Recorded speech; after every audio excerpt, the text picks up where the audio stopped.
साथियों, स्वागत है आप सभी का एक बार फिर से मेरे चैनल पर। और यहाँ पर जैसा कि आपको कल इस चैनल के माध्यम से अपडेट कर दिया गया था कि आपका सीयूईटी पीजी का रिस्पॉन्स शीट आ गया है। तो मेरे पास जूलॉजी का पेपर मुझे मिला और मैंने उस पेपर को देखा और वो पेपर मुझे बहुत ही अच्छे लगे। काफ़ी अच्छे क्वेश्चंस यहाँ पे पूछे गए हैं। तो हम यहाँ पे कुछ क्वेश्चंस को डिस्कस करेंगे। लक्ष्य जेआरएफ चैनल पे मैं आपको ये क्वेश्चन पेपर भी प्रोवाइड कर दूँगा। और मेरा सजेशन सभी स्टूडेंट के साथ रहेगा कि चाहे वो किसी भी एग्ज़ाम की तैयारी कर रहे हैं, आप जेआरएफ की तैयारी कर रहे हैं, आप एमएससी एंट्रेंस के लिए कर रहे हैं, तो ऐसे क्वेश्चंस पेपर को आपको जरूर सॉल्व करना चाहिए। और इवन अगर आपको कहीं पर भी बॉटनी, बायोकेमिस्ट्री या किसी और सब्जेक्ट का भी पेपर अगर आपको मिलता है तो आप हमारे साथ शेयर कर सकते हैं ताकि हम उसका प्रॉपर डिस्कशन कर सके। ठीक है, तो अगर आप जेआरएफ की प्रिपरेशन कर रहे हैं तो ऐसे क्वेश्चंस भी आपसे लगने चाहिए, ये आपसे उम्मीद की जाती है। ठीक है, तो जैसे कि यहाँ पे कुछ क्वेश्चंस को मैंने उठाया है जो इंपॉर्टेंट है, काफी अच्छे क्वेश्चंस यहाँ पे डिजाइन किए हैं और किस तरीके से आप इस क्वेश्चन को ट्रेस करके इसका आंसर कर सकते थे। तो जैसा कि पहला क्वेश्चन है, चूज द करेक्ट सीक्वेंस आपको बताना है involve in the transcription and the translation process in the eukaryote. तो सबसे पहले आपको हमेशा याद रखना है कि ट्रांसक्रिप्शन या ट्रांसलेशन हमेशा भी जो होता है वो आपका प्रोकैरियोट एंड यूकैरियोट में डिफरेंट मैकेनिज्म के थ्रू होता है। ठीक है, तो सबसे पहले आपको क्वेश्चन जब भी आप पढ़ेंगे तो आपको ये ध्यान रखना है कि आपसे यूकैरियोट के रिगार्डिंग पूछ रहा है कि प्रोकैरियोट के लिए पूछ रहा है। तो आपको सीक्वेंस के फॉर्म में सजाना है कि सबसे पहले क्या सीक्वेंस होगा। तो सबसे पहले अगर आप इन सारी चीजों को पढ़ेंगे तो आपको एक चीज तो जरूर समझ में आएगी कि सबसे आपका जब ट्रांसलेशन होगा, ट्रांसलेशन का सबसे आखिरी स्टेप जो होगा वो क्या होगा बेटा, पेप्टाइड बॉन्ड का formation between the amino acids. तो यानी कि डी वाला जो स्टेप होगा वो मेरा सबसे आखिरी स्टेप होगा। तो यानी कि थर्ड एंड फोर्थ ऑप्शन मेरे कैंसिल आउट हो जाएंगे। तो इस तरीके से आप ट्रेस कर सकते हैं। सबसे पहले आपका ट्रांसक्रिप्शन होगा यानी कि सी स्टेप सबसे पहले होगा। तो अगर आप इस तरीके से जाएंगे तो यहाँ पे आपको पहले ही ऑप्शन में यहाँ पे रखा हुआ मिल जाएगा, सी ऑप्शन सबसे पहले हो जाएगा यानी कि आपका ट्रांसक्रिप्शन होगा। फिर आरएनए की प्रोसेसिंग की जाती है यानी कि जो भी वहां पे आरएनए में स्प्लाइसिंग है, प्रोसेसिंग में यही सब आता है। आपका आपका स्प्लाइसिंग भी आ जाएगा, आपका एडिनाइलेशन भी आ जाएगा। ठीक है, और आपका क्या आ जाएगा, टेलिंग आ जाएगा। तो ये सारी चीजें करके इनको मैच्योर करके एक तरीके से जो आपका एमआरएनए होता है वो निकल कर जाता है, आपके न्यूक्लियस से लीव निकल जाता है। क्योंकि आपको पता है कि जब आप प्रोकैरियोट्स की बात करते हो, ये बहुत ही इंपॉर्टेंट की पॉइंट्स है, इनको बच्चों याद करते जाइएगा कि जो प्रोकैरियोट में होता है ट्रांसक्रिप्शन हो, ठीक है, और या फिर आपका ट्रांसलेशन हो, दोनों ही क्या होते हैं, कपल्ड प्रोसेस होते हैं। कपल्ड प्रोसेस का मतलब साथ साथ होता है, एक ही कंपार्टमेंट में होता है, क्योंकि वहां पे न्यूक्लियस या प्रोकैरियोट में न्यूक्लियस नहीं होता है। तो दोनों ही प्रोसेस कहाँ पे होती हैं, साइटोसॉल में होती है। लेकिन जब आप ट्रांसलेशन अगर आप यूकैरियोट के केस में पढ़ते हैं, जो कि हमने ऑलरेडी इसका एक लेक्चर मेरा पूरा मॉलिक्यूलर बायोलॉजी का आप देख जाएंगे तो आपको मिल जाएगा प्लेलिस्ट में। तो ट्रांसक्रिप्शन एंड ट्रांसलेशन जो होते हैं वो सेपरेट लोकेशन में होते हैं। यानी कि इनिशियली क्या होता है, ट्रांसक्रिप्शन आपका न्यूक्लियस में होता है और ट्रांसलेशन जो होता है वो आपका साइटोसॉल में होता है। तो ये सारी कहानी को आपको बेटा याद करना पड़ेगा। ठीक है, और बहुत ही इंपॉर्टेंट क्वेश्चन यहाँ पे डिजाइन किया है। तो इस तरीके से होगा और फिर उसके बाद जो आके राइबोसोम्स आएंगे और उनके ऊपर अटैच हो जाएंगे। याद आया? इसके बाद क्या होगा, जो आपका लास्ट स्टेप जो आपका इसके बाद जो बनेगा वो क्या होगा, आपका राइबोसोम असेंबली होगा। राइबोसोम असेंबली में आपको पता ही है, सबसे पहले आपका स्मॉलर सब यूनिट आता है और फिर आपका लार्जर सब यूनिट, ये याद रखिएगा। ठीक है, स्मॉलर सब यूनिट जो होता है जो कि आपके कैपिंग को रिकॉग्नाइज कराने के लिए होता है। याद आया? कैपिंग को रिकॉग्नाइज कराने के लिए स्मॉलर सब यूनिट होता है और लार्जर सब यूनिट के पास क्या होता है, कैटालिटिक प्रॉपर्टी होती है। तो इससे भी क्वेश्चन पूछे गए हैं जो कि हम आगे डिस्कस करेंगे। तो बहुत ही बढ़िया क्वेश्चन मैं यहाँ पे कहूंगा। तो यानी कि इस क्वेश्चन का जो राइट आंसर निकल कर आएगा वो आपका पहला आंसर निकल कर आएगा। तो आप देख सकते हैं क्वेश्चन आईडी जो है वो आपका 448 है और इसका जो राइट आंसर मुझे समझ में आ रहा है पहला ऑप्शन, यानी कि ऑप्शन फर्स्ट जो होगा वो इसका सही आंसर होगा। यानी 509 जो होगी वो इसकी राइट आंसर होगी, जो कि आपके आंसर की में भी दिया गया है। तो यहां तक कहानी आपको समझ में आ गई। इसके बाद एक मैचिंग का क्वेश्चन है, जो मैं हमेशा कहता हूं कि आपका मैचिंग का क्वेश्चन हमेशा किसी भी एग्जाम के लिए आपके लिए बोनस होगा। जरूरी नहीं है कि आपको सारी चीजें पता हो, बट आप किसी भी एक दो पैरामीटर्स को ट्रेस करके आप उन चीजों का आंसर कर सकते हैं। तो जैसा कि अगर आपने, जैसा कि मैंने आपको, अगर आप यहाँ पे इस पूरे चीजों को पढ़ेंगे तो आपको एक चीज जो मिलेगा, जो मैंने आपको हमेशा बताई है, वो आपका कूपर सेल्स है।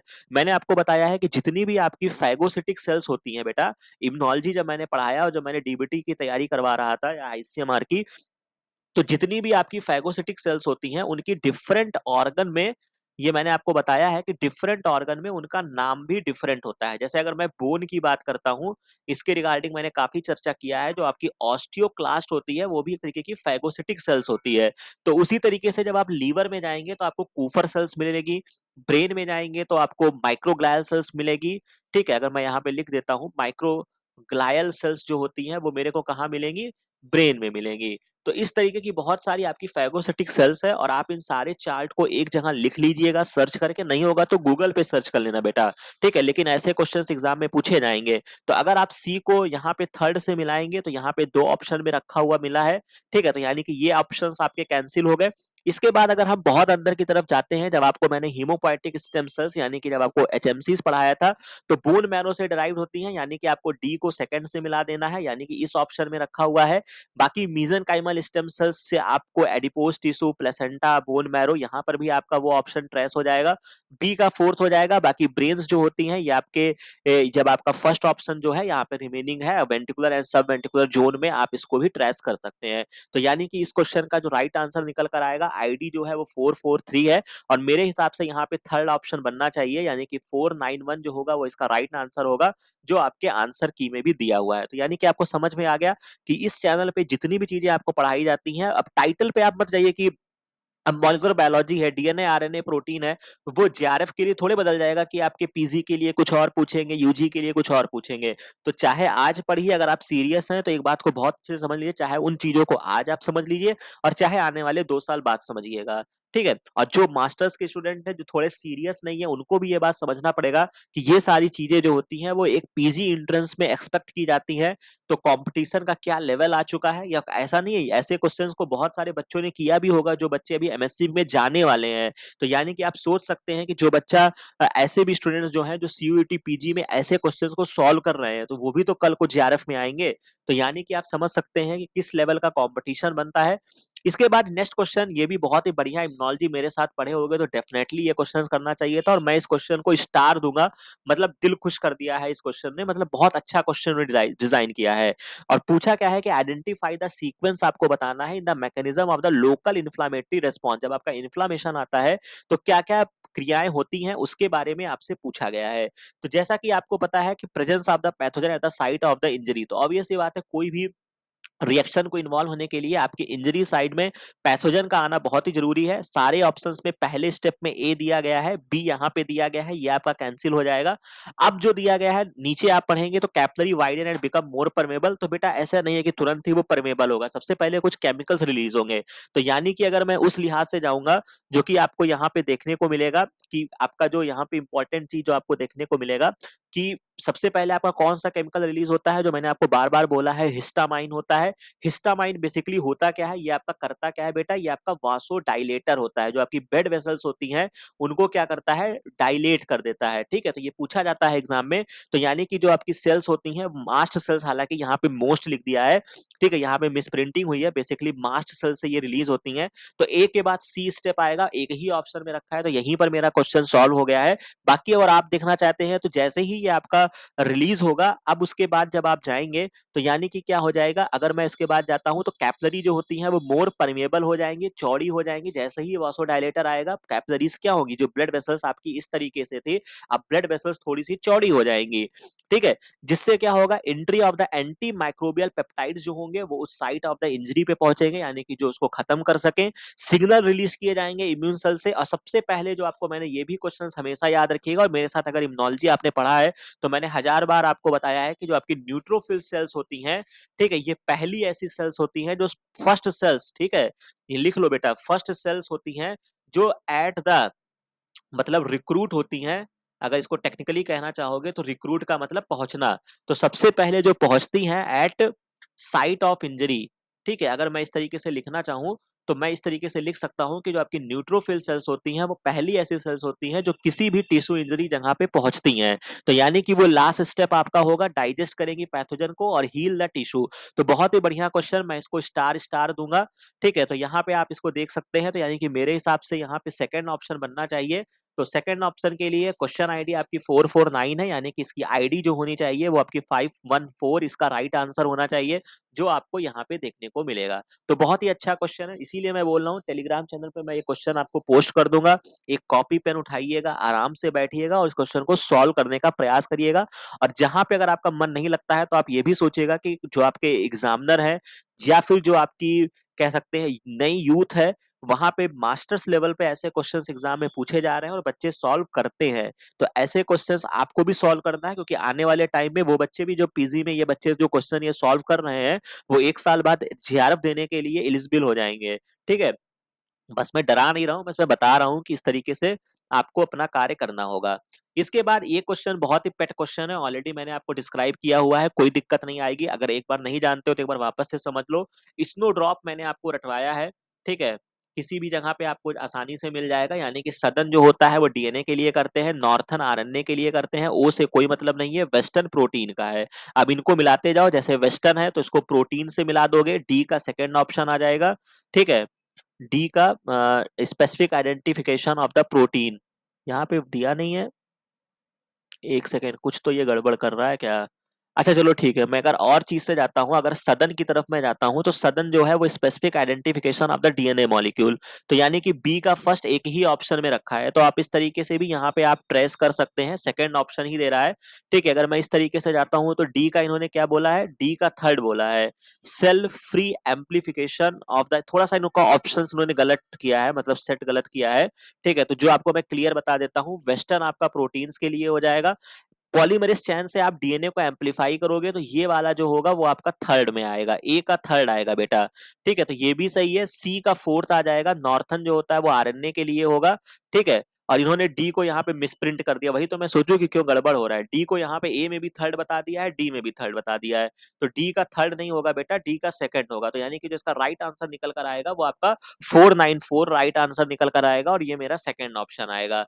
ठीक है, तो यहाँ तक कहानी आपको समझ में आ गई होगी। अब इसके बाद अगर एक क्वेश्चन और मैं डिस्कस कर लेता हूँ, बहुत ही बढ़िया मैचिंग का क्वेश्चन है, और गैप जंक्शन हमेशा आपसे पूछा जाता है। और जब भी गैप जंक्शन का नाम आता है, मैंने आपको बताया है कि प्लांट्स में जो आपकी गैप जंक्शन होती है उनको मैं प्लाज्मोडेस्मेटा कहता हूँ, जो बहुत ही इंपॉर्टेंट है, सेल कम्युनिकेशंस के लिए होती है। प्लाज्मोडेस्मेटा जब आप C4 साइकिल में, जब आप मीजोफाइल सेल्स और बंडल सीड सेल्स को पढ़ते हैं, तो वहां पे जो लेयर से ये सेपरेट होती है उसको मैं क्या बोलता हूँ, प्लाज्मोडेस्मेटा बोलता हूँ। तो यानी कि जो गैप जंक्शन होता है वो किसी चीज के लिए डायरेक्ट कम्युनिकेशंस के लिए होगा। तो ए का सेकंड को मिला दो, यहाँ पे देख लो एक ही ऑप्शन में रखा है। बाकी एंडोक्राइन ग्लैंड जो होती हैं, अभी रिसेंट में ही मैंने आईसीएमआर में पूरे 8-10 लेक्चर अपलोड किए हैं। तो वो क्या होती थी, एंडोक्राइन ग्लैंड जो होती थी वो अपने सिक्रीशन को डायरेक्टली ब्लड में रिलीज करती हैं, ब्लड या लिम्फ में रिलीज करती हैं, याद रखिएगा, और डिस्टेंट ऑर्गन तक पहुंचती हैं। ये बहुत ही इंपॉर्टेंट यहाँ पे टर्मिनोलॉजी है। ठीक है, डिस्टेंट ऑर्गन तक जाती हैं, यानी कि एंडोक्राइन को आपको ब्लड से मिला देना है, सी का फर्स्ट हो जाएगा।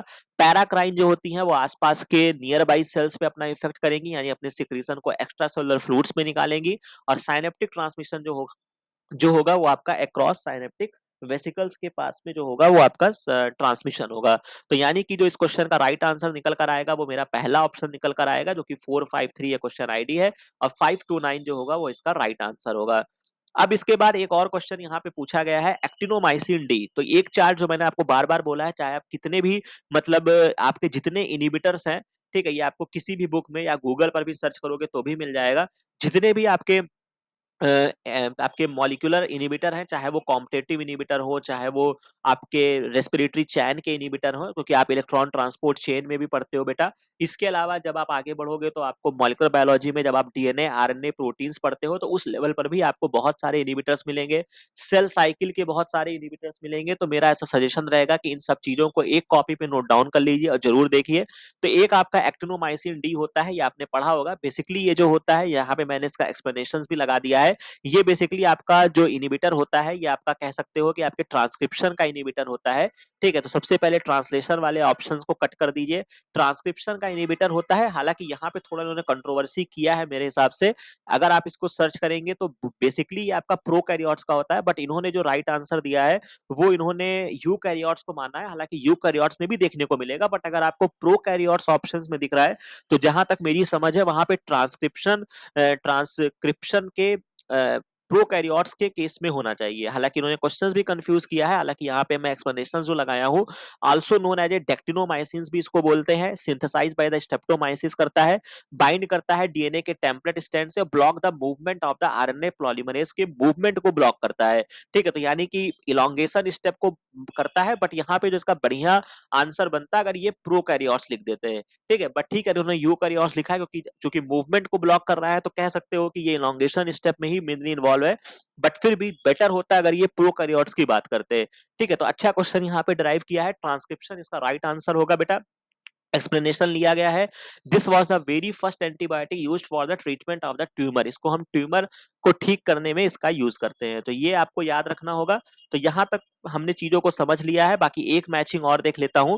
अब ये भी हमने अभी रिसेंट में ही, जब मैंने आपको रिप्रोडक्टिव बायोलॉजी पढ़ाई होगी, हार्मोन्स पढ़ाया था, तो मैंने पढ़ाया था कि जो आपका प्रोजेस्टेरॉन होता है वो कॉर्पस लुटियम जो होता है वो सिक्रीट करता है, सी का 4 से मिला देना है, एक ही ऑप्शन में रखा हुआ है।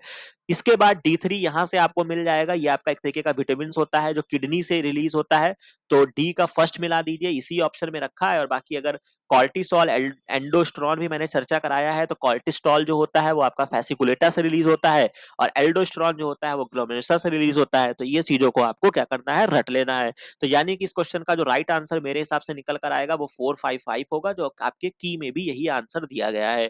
तो यहां तक चीजों को मैंने समझ लिया है, बाकी कुछ क्वेश्चंस मैं आपको, इनके क्वेश्चंस जो और भी बहुत अच्छे अच्छे क्वेश्चंस है, 2-3 पार्ट्स मुझे लगेंगे, तो मैं उन क्वेश्चंस को डिस्कस करूंगा, और आपसे भी उम्मीद होगी कि आप पर्टिकुलर इस क्वेश्चन को जाके टेलीग्राम चैनल पे जाके इसको सॉल्व करिएगा।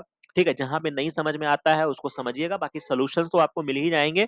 और इसके अलावा अगर आपको कहीं पर भी सीयूईटी पीजी के बॉटनी है, बायोकेमिस्ट्री है, मैं यहाँ पे लिख देता हूँ। अगर आपको और भी क्वेश्चंस पेपर मिलते हैं इस साल के, अगर बॉटनी है, बायोकेमिस्ट्री है, तो उन क्वेश्चंस को बेटा सॉल्व करिएगा। ये ऑथेंटिक क्वेश्चन पेपर होते हैं जिससे आपका ज्ञान बढ़ेगा कि किस तरीके से एनटीए क्वेश्चन डिजाइन करता है। और इवन मैं तो कहूंगा कि ये तो पीजी लेवल में बहुत हार्ड क्वेश्चंस यहाँ पे पूछे गए हैं, मतलब इवन ऐसे क्वेश्चंस आप जेआरएफ में भी फ्रेम कर सकते हैं।